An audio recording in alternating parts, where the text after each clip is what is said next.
దయచేసి ఈ వీడియో పూర్తిగా చూడండి. సేవ్ పునర్విక. ఇప్పుడు సోషల్ మీడియాలో ఎక్కడ చూసినా ఇదే టాపిక్.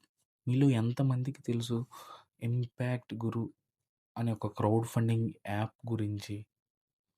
ఈ యాప్ ద్వారా కూడా మీరు ఆ పాపకి సహాయం అయితే చేయవచ్చు. సాయం చేయడానికి ఇది కూడా ఒక మార్గం అని తెలియజేయడానికి మాత్రమే నేను ఈ వీడియో చేశాను. ఒక్క పునర్వికకు మాత్రమే కాదు. ఈ ఇంపాక్ట్ గురు క్రౌడ్ ఫండింగ్ వాళ్ళు ఇలా రేర్ కండిషన్స్ ఉన్న, అలాగే హై కాస్ట్ ట్రీట్మెంట్ ఎఫోర్డ్ చేయలేని జెన్యూన్‌గా ఫండ్స్ నీడ్స్ ఉన్న వాళ్ళకి ఇది ఒక ఫండ్ రైజింగ్ ప్లాట్‌ఫార్మ్. పునర్వికకు నా వంతు సహాయం నేనైతే ఈ యాప్ ద్వారా చేశాను. వీళ్ళు మనకి డొనేషన్ రిసిప్ట్, సర్టిఫికేట్ కూడా మెయిల్ చేస్తున్నారు. మీరంతా కూడా మీకు తోచిన సాయం చేస్తారని, అలాగే ఆ భగవంతుడు పునర్వికకు పునర్జన్మ ప్రసాదించాలని మనస్ఫూర్తిగా కోరుకుంటున్నా.